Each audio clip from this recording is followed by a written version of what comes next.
viele Menschen sagen, oh mein Gott, tu den weg, die gehören eingeschläfert.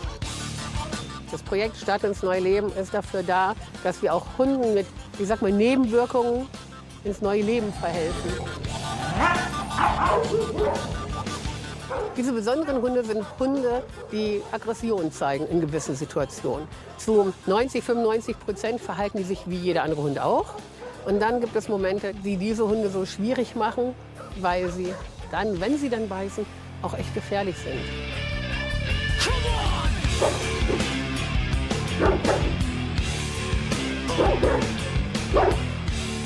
Es ist, glaube ich, auch sehr unverständlich für jeden, der da draußen rumläuft, dass wir bissige Hunde schützen, sogar retten.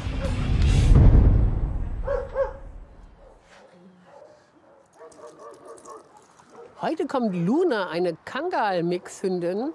Die war jetzt 2 Jahre im anderen Tierheim. Wir sind total neugierig. Bei Luna ist es vorgefallen, dass jemand mit der Schubkarre offensichtlich in ihr Territorium gefahren ist, wo Futter drin war. Und dann hat sie diese Person angegriffen. Und der Herr hat dann um Hilfe gerufen und es musste natürlich auch unverzüglich ins Krankenhaus. Das ist das, was wir über sie wissen. Mehr nicht. Mehr wollen wir denn auch nicht wissen. Alles gut, Wolfgang? Ist okay. Okay, gut. Wir beginnen mit der Bestandsaufnahme. Und beginnen tun wir damit, dass sich Wolfgang, seine Bezugsperson aus dem Ursprungstierheim, auf den Stuhl setzt und gleich eine Person sich unsicher nähert. So ein übliches Ding, der Herr sitzt an der Bushaltestelle und Menschen gehen hin und sagen, na, wer bist du denn? Ne? Und halten die Hand so entgegen und gucken wir mal, wie sie reagiert. Also dieses Unsicherheit zeigen ist für viele Hunde auch so ein bisschen gruselig. Bestandsaufnahme bedeutet, dass wir wissen wollen, wie tickt der Hund. Gefährdet sie uns oder nicht? Oder in welchen Situationen kann der Hund gefährlich werden? Ist der Hund territorial? Zeigt er sich schwierig bei Ressourcen? Wir machen eine Charaktereinschätzung.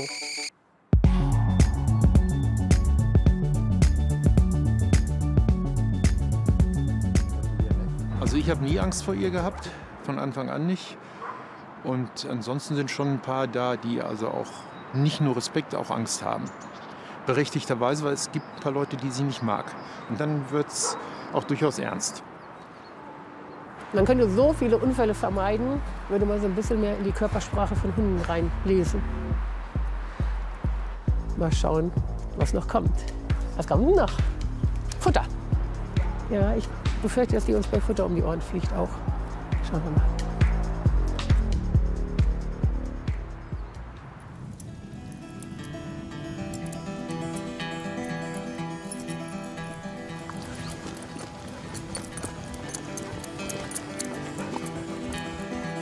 Also am schönsten waren mit ihr einfach immer die langen Spaziergänge.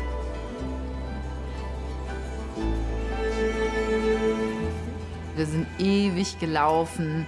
Das geht jetzt leider nicht mehr so. Sie kann nicht mehr so.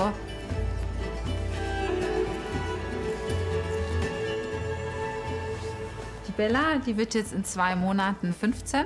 Und das ist halt jetzt auch schon für einen Australian Shepherd wirklich alt.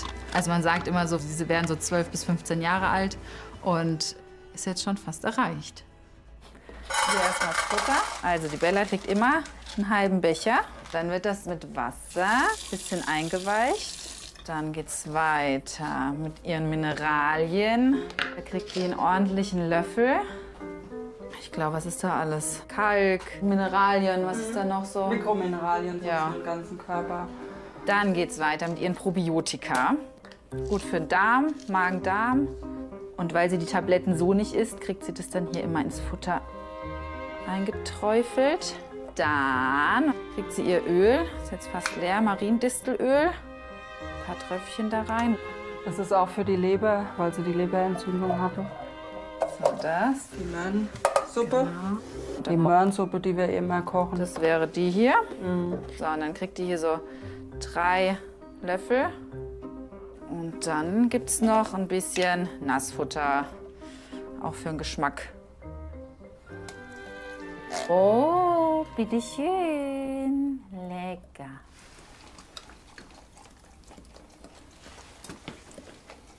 Es ist schon verrückt. Einem Hund gibt man am Ende sogar besseres Essen als sich selbst. Aber Man ist halt die Bella, ne? Das lieben die.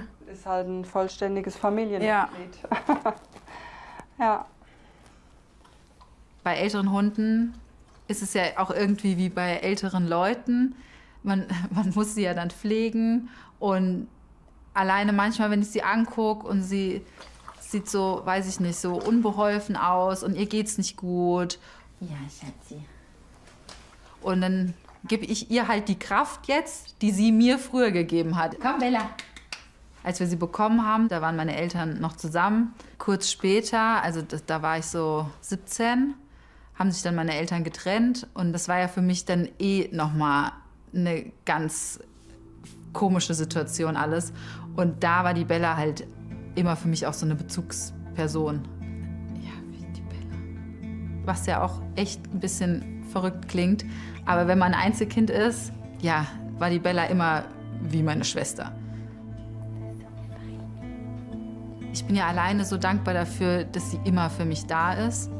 Ich genieße es mittlerweile noch viel mehr als früher. Ich streichel die überall und übertreibe einfach und sie kriegt dann Leckerlis und guck sie dann an und sag, ja, ich liebe dich und so.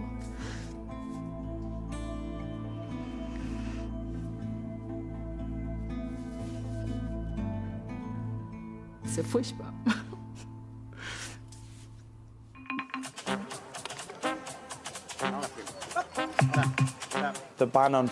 Das Verbot der Fuchsjagd trat 2004 in Kraft. Die Fährtenjagd ahmt das nach, was wir früher gemacht haben, als die Fuchsjagd noch legal war. Vor dem Verbot haben wir natürlich lebendige Füchse gejagt. Jetzt versuchen wir einfach so nah wie möglich daran heranzukommen. Die Fährte besteht aus einem künstlichen Duft. Und unsere Aufgabe ist es, diese Fährte zu finden und ihr nachzujagen.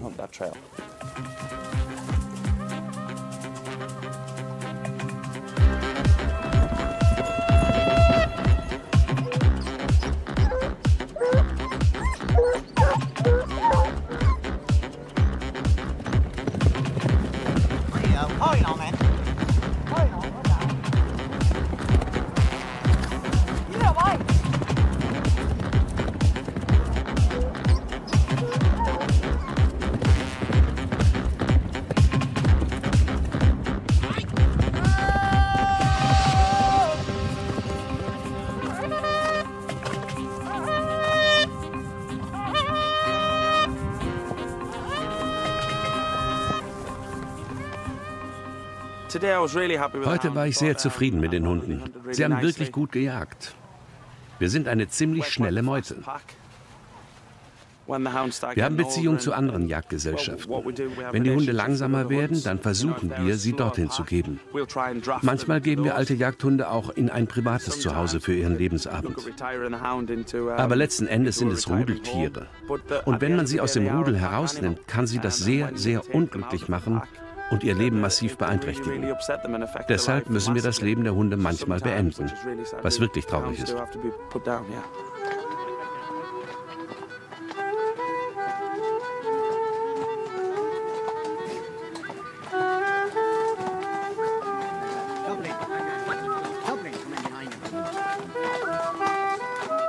Das ist mein Traumberuf. Ich muss mich immer noch jeden Morgen kneifen. Ich lebe wirklich meinen Traum.